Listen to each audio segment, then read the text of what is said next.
we have the last recruiting class per just about every ranking system out there, because they can vary, when it comes to the 2026 college football recruiting class or Big Ten recruiting classes. We're 18th out of 18 teams. So if you think about it, that means we're behind Rutgers, we're behind Maryland, we're behind Northwestern, Purdue.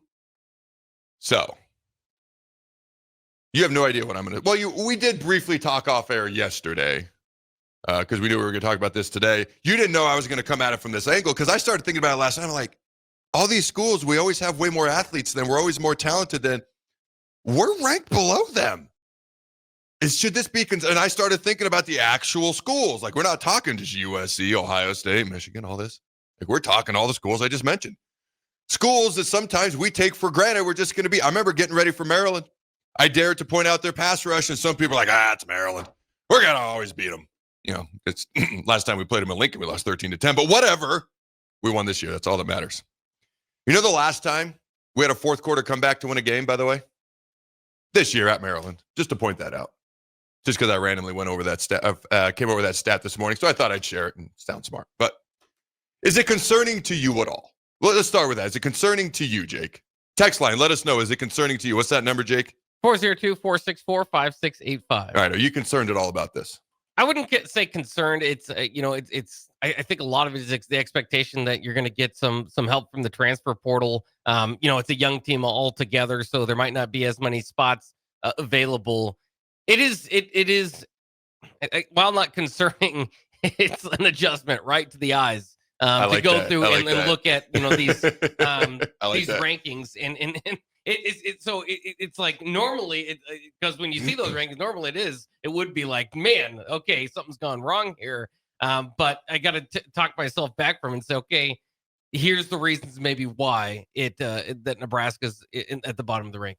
Right? How'd you say adjustment to the eyes? Yeah. I like that. Because the word that popped into my head was perplexing. I don't know if that's exactly the best word. I like the way you said it. Adjustment to the eyes. I never heard that before. I'm going to steal that and use that.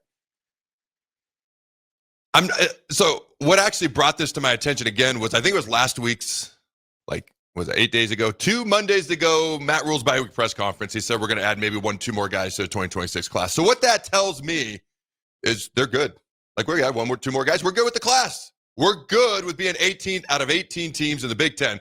So this is not like, oh, man, we did the best we could, and this is just where we're at. No. They're fine with it. And if you stop and think about it, it's a couple things that you pointed out as well. We're very, very young. Very young. Our top 2 quarterbacks are a sophomore and a freshman. Okay? The best player on our team, hopefully he comes back. Maybe he goes NFL. We'll see what happens, is a guy who can come back next year. All of our top receivers, barring one, can come back next year. All the tight ends, barring one, can come back next year. Like, most of our starters are coming back next year on offense. I've said this before, the entire 3D, barring one guy, Elijah Judy, on defense is coming back. Defensive line, I should say. A lot of the second-level guys, I know, like Marcus Watson, Trent, a couple of those guys, they will graduate out or whatever.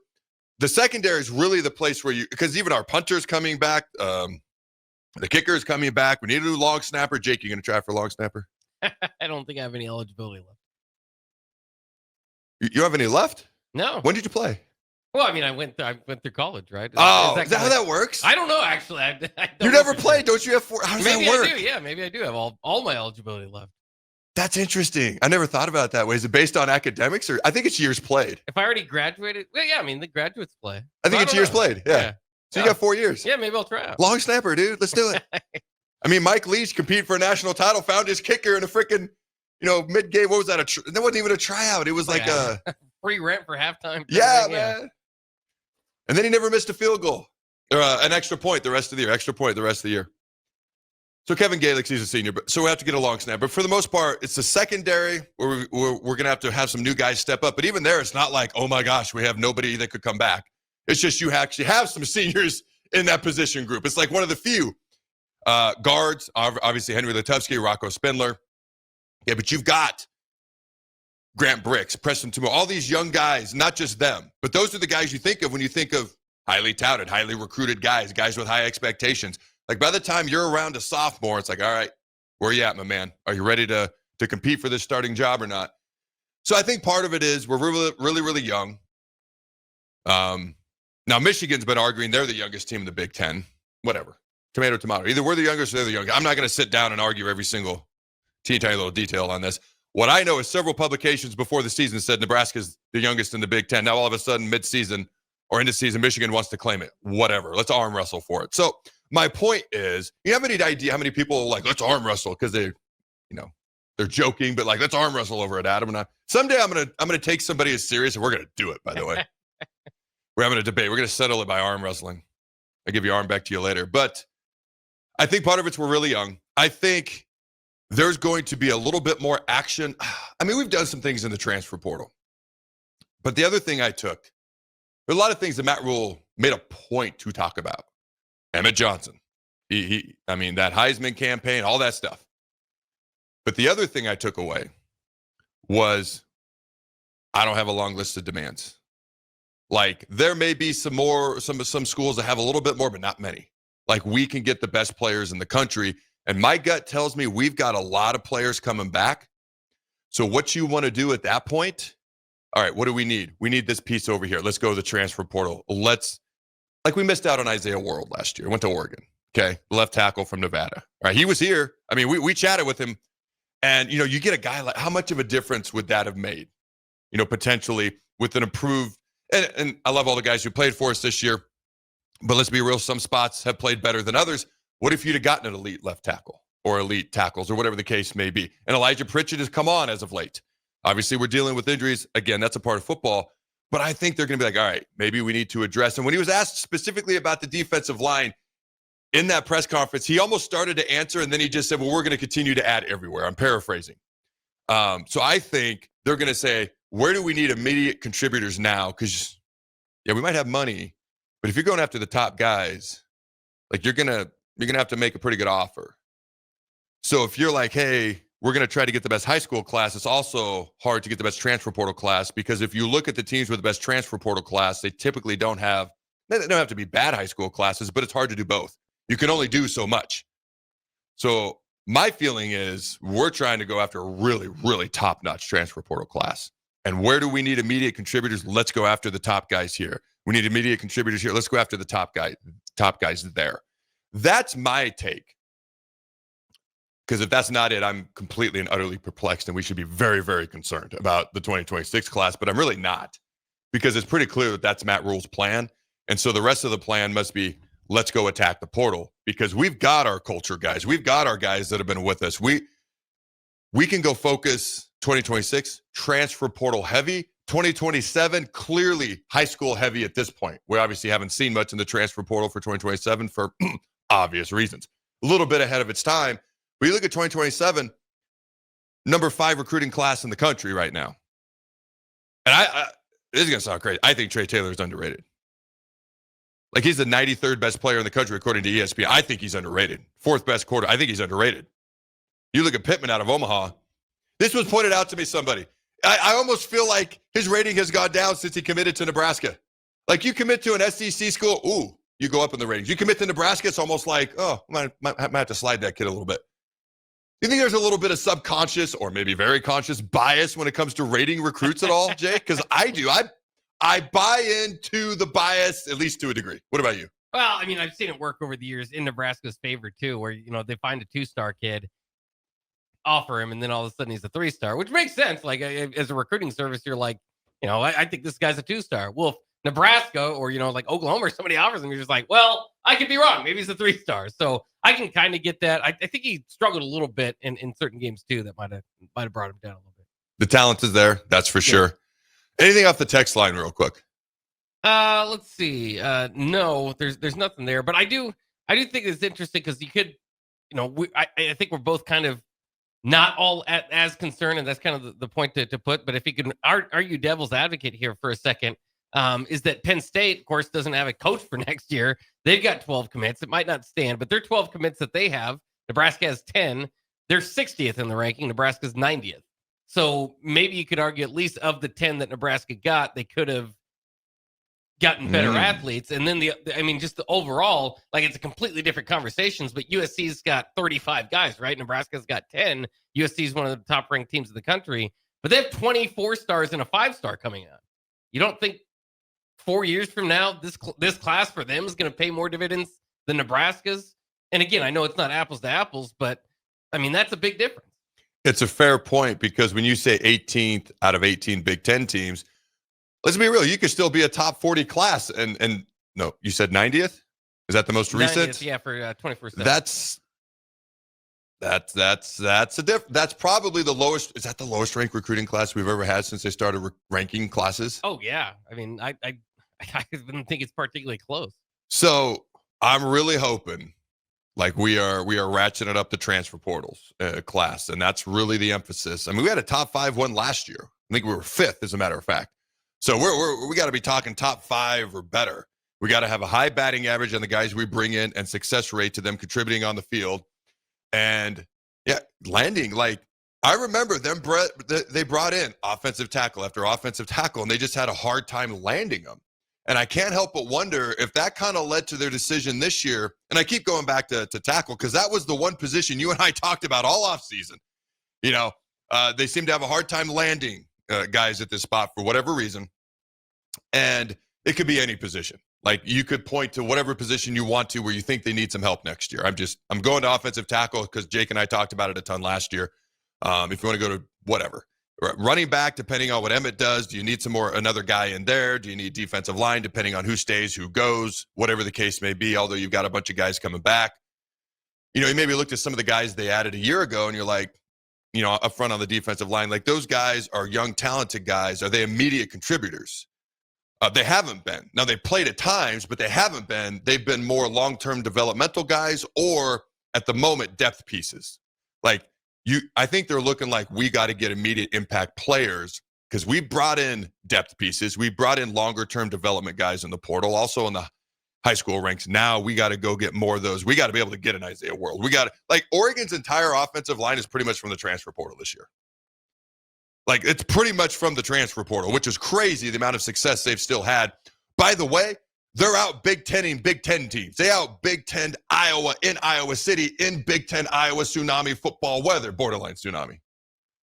And so they are very physical. So it's been shown it can happen. Now, what happens long term? I don't know if Colorado's the perfect example. I mean, Deion's an outlier in just about everything he does. Most of the time, that's a wonderful thing. We'll see how Colorado is next year, but sure seems to be Shadur and Travis heavy, and without them, it's not so heavy. You look at Florida State, who built heavily through the portal, one great season, and then not so much. So, but I think Rule believes he's got the core. Like, if you're building the pyramid, I think he believes he's got the foundation, and now I just need that top part. I would have to assume that's how he's looking at it. And to your point, yeah, USC's got the number 1 recruiting class in the entire country. Going into 2026, they clearly put a ton of emphasis into that. They had not had bad recruiting classes, but nowhere near number 1. So they obviously put a ton of emphasis into that this year. So we'll see what happens going forward. I mean, for a minute last night, I was like, man, should I be concerned? You know, I'm 90th in the country, and you start to think about who we are behind, and it's like, I don't think so. I like the way you put it, an adjustment to the eyes. I don't want to say perplexing, because that's the word that popped into my head, so that's why I said it. I wouldn't say perplexing. I would say patiently waiting and very, very, very, very, very interested to see how it plays out. You know, that's how I would put it. January is when the portal is now.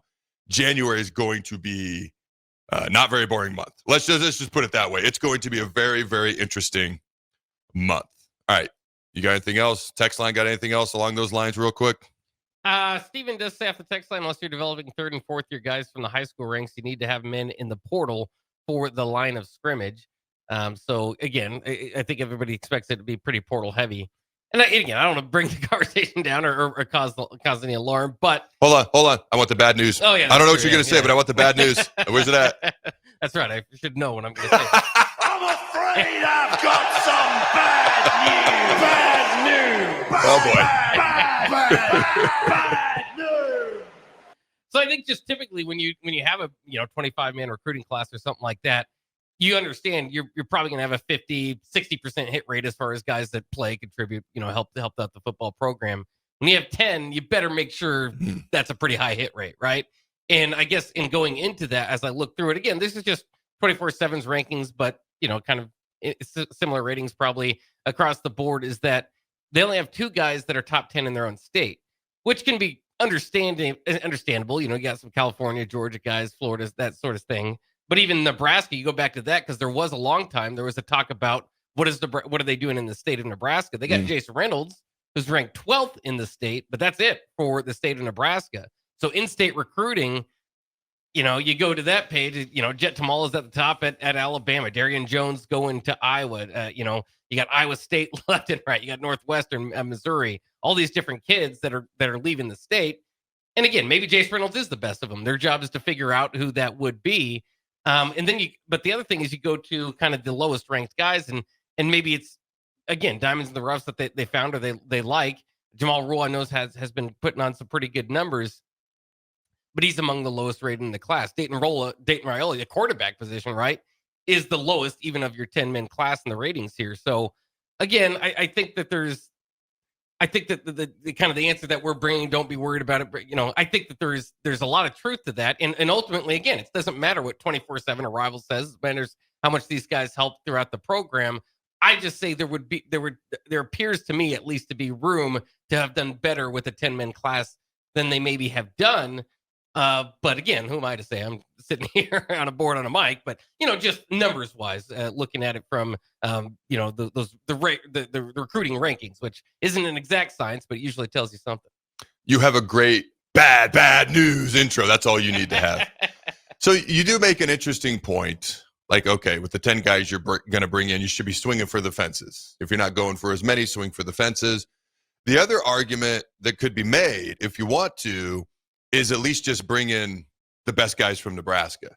Because if you're not going to bring in as good a guys from outside the state of Nebraska as we have in the state of Nebraska, then that's kind of going to be interesting. Like, what does Iowa State look like in a couple of years? Because there's a lot of them going to Iowa State. And then, fair or unfair, Dayton and Jet Tamala are going to be linked in Husker fans' eyes for years. The comparison is going to be there. And I mean, Jet just set a bunch of records in the state semifinal game versus Omaha West Side the other night. By the way, that Millard South team might be the greatest, whether you like how it was put together or not. Topic for another day. Just add it to the offseason list, Jake. Whether you like how they were put together or not, they're probably the greatest team to ever play, high school team ever in the state of Nebraska.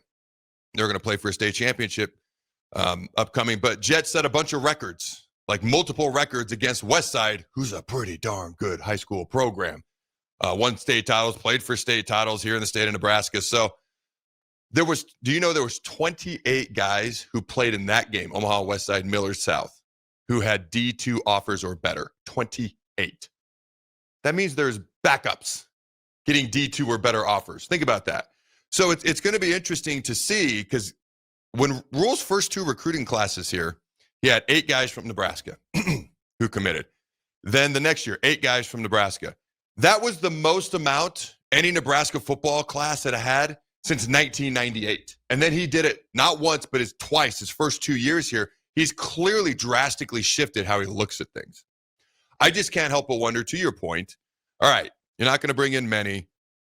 You go a little bit more national. Hey, cool. All right, let's see how it works out. Support you.